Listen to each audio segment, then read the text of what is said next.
Late last night, the Trump administration approved an operation inside of Venezuela, now known as Operation Absolute Resolve, resulting in the capture of the president, Nicolas Maduro, and his wife by U.S. forces. Now, this operation was insane. We got to discuss all of the implications of this from literally every single angle. And we going to finish up with an assessment of like the military's role in a vacuum. So this gonna be a long video, I'm warning y'all. But before we get into any of that, I wanna take a second, ask everybody to subscribe to my YouTube page and sign up for my email list. Those are the best ways to stay in the loop on all things politics with Steve. All right, so first off, let's listen to Trump describe this operation and tell us what's going on. And we appreciate you being here. Late last night and early today, at my direction, the United States Armed Forces conducted an extraordinary military operation in the capital of Venezuela. Overwhelming American military power, air, land, and sea, was used to launch a spectacular assault. And it was an assault like people have not seen since World War II. It was a force against a heavily fortified military fortress in the heart of Caracas to bring outlaw dictator Nicolas Maduro to justice. Make no mistake, this is all about oil. How do I know that? All you got to do is listen to Trump discuss Venezuela. Before this operation, after this operation, probably during this operation, and see how many times he mentioned oil or profit and money being made. I'm going to let y'all listen to that. You remember they took all of our energy rights. They took all of our oil from not that long ago, and we want it back. But they took it. They illegally took it. This is from the press conference after the operation in Venezuela. As everyone knows, the oil business in Venezuela has been a bust, a total bust, for a long period of time.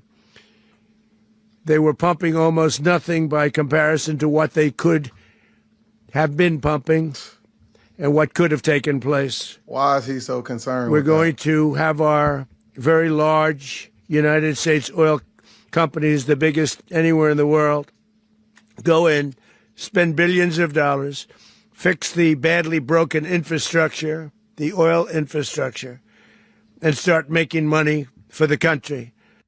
We built Venezuela oil industry with American talent, drive, and skill, and the socialist regime stole it from us during those previous administrations, and they stole it through force.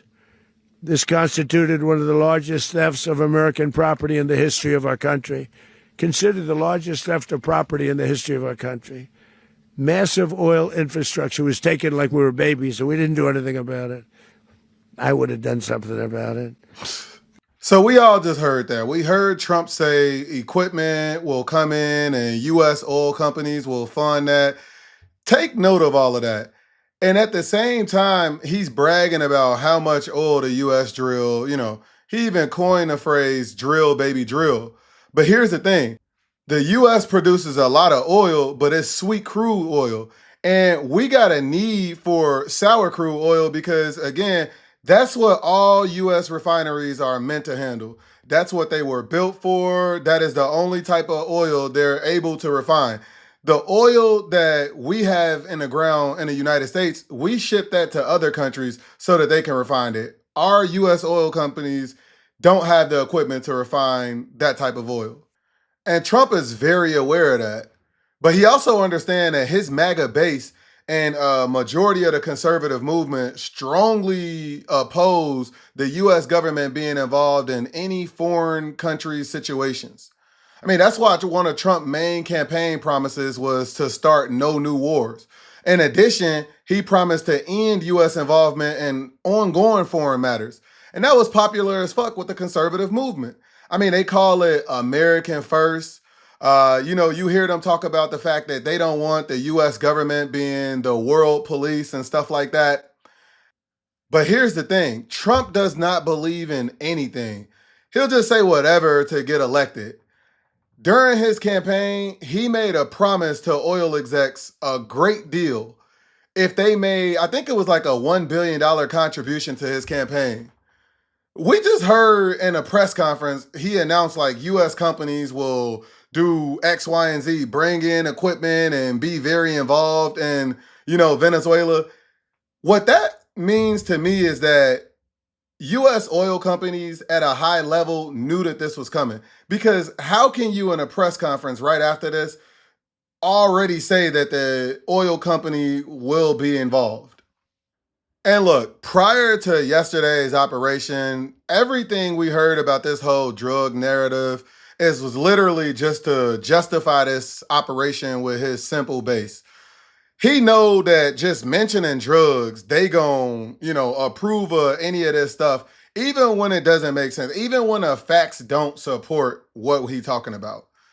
For example, one of the vessels that the U.S. military hit, saying that they was carrying drugs to the United States, the commander that oversaw that strike testified to Congress that that boat wasn't even heading to the U.S. We know that most of the illegal drugs that come to the US comes from the Eastern Pacific.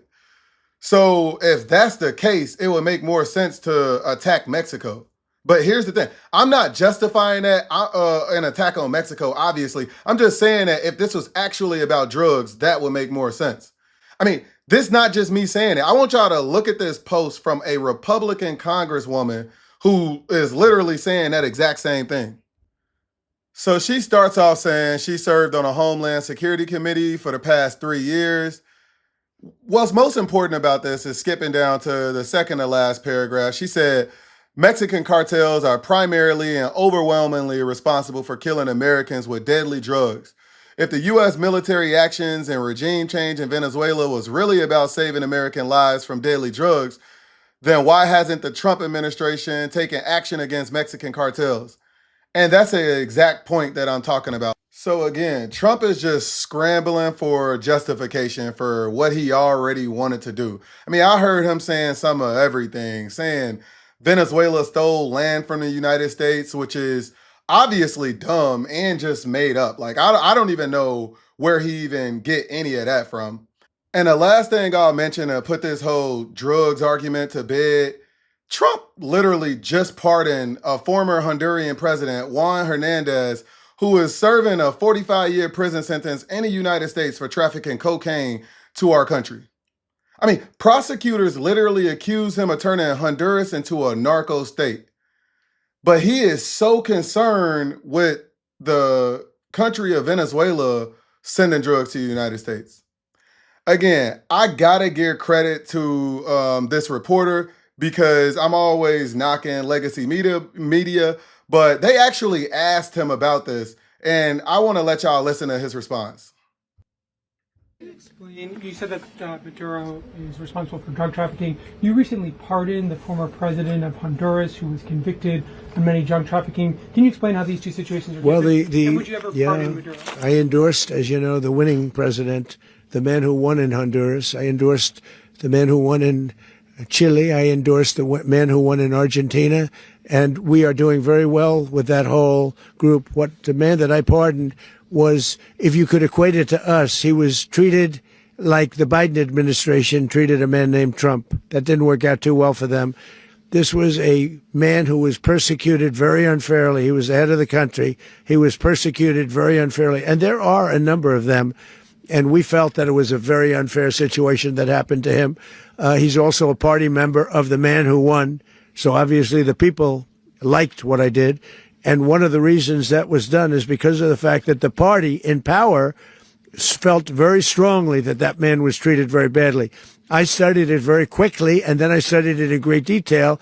I went to a lot of the people standing behind me, and they felt that that man was persecuted and treated very badly. That's why I gave him a pardon. Does that sound like a man who really got a problem with a drug trafficking head of state? This war was never about drugs. I don't know how many times I could tell y'all that. It was all about oil. Let's be clear on something. Anybody in the United States government should be anti-Maduro. Everybody that's talking foreign policy, if they are on the left or right, Democrats and Republicans should be anti-Maduro. He is an authoritarian president or ex-president now that basically support all kinds of criminal enterprises if he's able to get a cut of it. Again, nobody should be defending this guy. I want y'all to listen to Secretary of State Marco Rubio really talk about Maduro. Much to add to what you've heard now, other than the following points. Nicolas Maduro was indicted in 2020 in the United States. He is not the legitimate president of Venezuela. That's not just us saying it. The first Trump administration, the Biden administration, the second Trump administration, none of those three recognized him. He's not recognized by the European Union and multiple countries around the world. He is a fugitive of American justice with a $50 million reward, which I guess we saved $50 million. And make sure. Yeah, exactly. But don't let anybody claim it. Nobody deserves it but us. But I want to be clear about one thing. Nicolas Maduro had multiple opportunities to avoid this. He was provided multiple very, very, very generous offers and chose instead to act like a wild man, chose instead to play around. And the result is what we saw tonight. And by the way, his own country people wanted him out of office. Like, I've seen countless videos just this morning of people celebrating in the streets. And as Marco Rubio said, he actually lost an election. He had the rightful winner who had proof that they won the election agree to sign papers, concede and defeat, essentially so that they can have a freedom and lead a country. You know, maybe he would have imprisoned them, maybe he would have killed them, but that's what happened. He actually lost an election. So he's not a popular person in his country. But with all that being said, unprovoked attacks against another country that's not posing an immediate threat to the United States and without congressional approval is illegal. And news just broke that the United States Senate will be voting on war power resolute next week to limit Trump's actions in Venezuela. And honestly, that is long overdue. But the Trump administration, they experts at going around the law. Like, Marco Rubio set the foundation for the legal justification in this speech. Like, I want y'all to hear that real quick. But it's largely a law enforcement function. Remember, at the end of the day, at its core, this was an arrest of two indicted fugitives of American justice, and the Department of War supported the Department of Justice in that job. And there it is. Basically, what he's saying is this is a law enforcement investigation. Think of it no different as like the U.S. government chasing around like El Chapo and stuff, right? That's why they labeled him a drug lord. And they're saying that the military role was just basically an escort. You know, obviously more than that as far as like making sure the law enforcement agents was safe and stuff like that. But the framing of this is important. And I will say the fact that they captured him and immediately prosecuted him gives a little bit more credibility to that argument. But we all know that that's BS and that's just the legal justification following the action, right? The fallout of this military action will be felt around the world and really come with two very big problems, right? One, this will provide legal justification for any large country that got any reason to want to control a smaller country in a region. I mean, Russia will now use this to justify what they're trying to do in Ukraine. I mean, they watched the United States government topple a government that, you know, they disagree with and by force. Everything that the international community says is illegal. China will try and use this as an attempt to justify the reason that they want to occupy Taiwan and fulfill like their government's sort of long-term vision to reunify China. I mean, we all know that the reason that they want to control Taiwan is strictly for the economic engine that Taiwan is. One of the reasons that China hasn't invaded Taiwan is because the international community put enough pressure on them to not want to do this using a military. But, you know, the U.S. doing stuff like this will literally just provide cover for that. And by the way, Taiwan is very important to the United States because it produces almost 85% of the world's most advanced microchips. And these things are used in everything like military equipment, most vehicles, even home electronics like TVs and appliances. if China ever controlled Taiwan, they can do a lot of damage to the United States. So China is probably somewhat happy because this provides them cover to do what they want to do in Taiwan and also diminishes the US role on the global stage. But at the same time, they can't like it too much because they rely on Venezuela a lot for oil.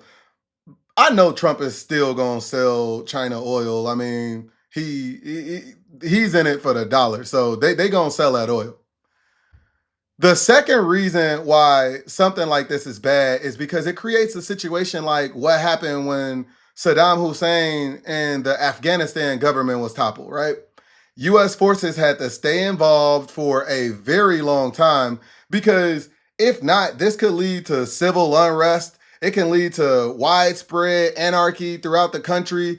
And if, images start going viral of just how bad Venezuela has gotten since this happened, the US will be blamed.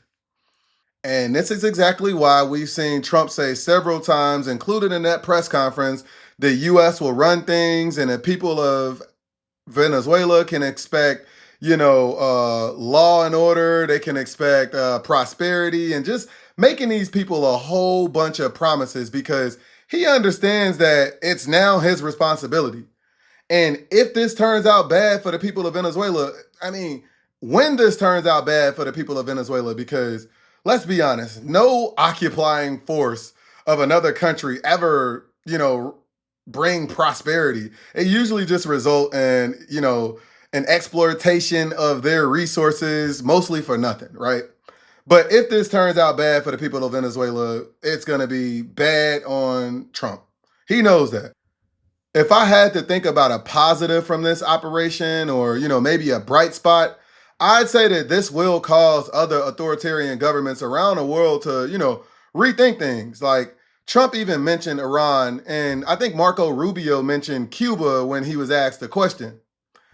But before we wrap up, we got to talk about the military operation and that part of this because viewing this in a vacuum and not considering again that the US government should not have done this to begin with because Congress didn't authorize it, we were not under attack and any of that stuff. This was a very impressive operation. I mean, assuming that the civilian casualty numbers is not anything ridiculous. I haven't seen any figures prior to this recording. And typically, even if you think about the United States, there are usually no civilians around military infrastructures, right? One of the things that I was most impressed by was Trump saying that no American troops was killed and no military equipment was lost. I heard that one of the helicopters was damaged. I hear that it was still able to fly away. It's probably going to be repaired. So it wasn't left there. No people was left there or anything like that. I want us to listen to the commander that oversaw this operation, and then we're going to, talk a little bit about that. Last night, on the order of the President of the United States and in support of a request from the Department of Justice, as the President said, the United States military conducted an apprehension mission in Caracas, Venezuela, to bring to justice two indicted persons, Nicolas and Cecilia Maduro.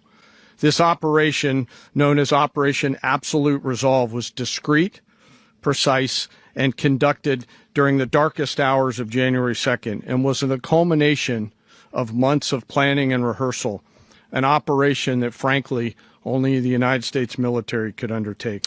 Our interagency work began months ago and built on decades of experience of integrating complex air, ground, space, and maritime operations. This particular mission required every component of our joint force, with soldiers, sailors, airmen, Marines, and Guardians working in unison with our intelligence agency partners and law enforcement teammates in an unprecedented operation.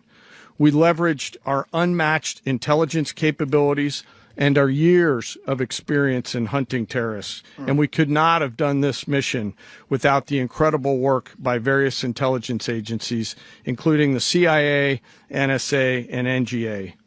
We watched, we waited, we prepared, we remained patient and professional. And the word integration does not explain the sheer complexity of such a mission. An extraction so precise it involved more than 150 aircraft launching across the Western Hemisphere in close coordination, all coming together in time and place to layer effects for a single purpose: to get an interdiction force into downtown Caracas while maintaining the element of tactical surprise. That's very impressive. Failure of one component of this well-oiled machine would have endangered the entire mission. That's and very failure true. is never an option for America's joint force. Those in the air over Caracas last night were willing to give their lives for those on the ground and in the helicopters. Let me talk a little bit about the preparation.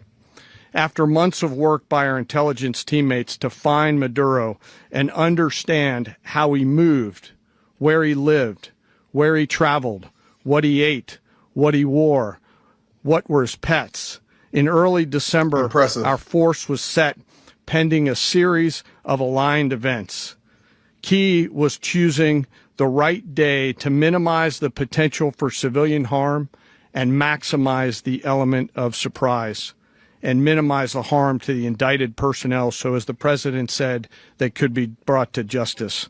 Over the course of the night, aircraft began launching from 20 different bases on land and sea across the Western Hemisphere. This is impressive. In total, more than 150 aircraft, bombers, fighters, intelligence, reconnaissance, surveillance, rotary wing were in the air last night. Thousands and thousands of hours of experience were airborne. Our youngest crew member was 20, and our oldest crew member was 49, and there's simply no match for American military might. As the night began, the helicopters took off with the extraction force, which included law enforcement officers, and began their flight into Venezuela at 100 feet above the water. As they approached Venezuelan shores, the United States began layering different effects provided by Spacecom, Cybercom, and other members of the interagency to create a pathway. As the helicopter force ingressed towards the objective at low level, we arrived at Maduro's compound at 1:01 a.m. Eastern Standard Time, or 2:01 a.m. Caracas local time, and the apprehension force descended into Maduro's compound and moved with speed, precision, and discipline towards their objective, and isolated the area to ensure the safety and security of the ground force while apprehending the indicted persons. On arrival into the target area, the helicopters came under fire, and they replied with that fire with overwhelming force in self-defense. One of our aircraft was hit but remained flyable, and as the president said earlier today, all of our aircraft came home, and that aircraft remained flyable during the rest of the mission. The force successfully exfiltrated and returned to their afloat launch bases, and the force was over the water at 3:29 a.m. Eastern Standard Time. Think about that timeline. That is very quick. Like, that is extremely quick. With indicted persons on board, and both Maduro and his wife were embarked aboard the USS Iwo Jima. Again, no American troops was killed, no military equipment was lost, and I'm telling you, like, I want y'all to understand that the ability that our U.S. military have to bring all of the different branches of the military together, the Army, the Navy, and to work together like that, is something that's not normal. As the chairman mentioned, no other military probably could have pulled this off. Like, when I understood everything that happened when Russia tried to invade Ukraine and the failures of the Russian military, I realized that the United States military is, by the way, I knew that they were very good, but like, when you see things like this, it really puts into perspective, like, how much better they are than like another country's military. So as I mentioned, yeah, Trump shouldn't have done this without the approval of Congress.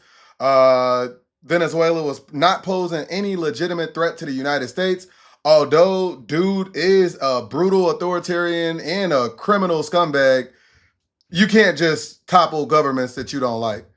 I'm going to keep following this and bringing y'all the latest developments, but this is just all of my thoughts about what just happened.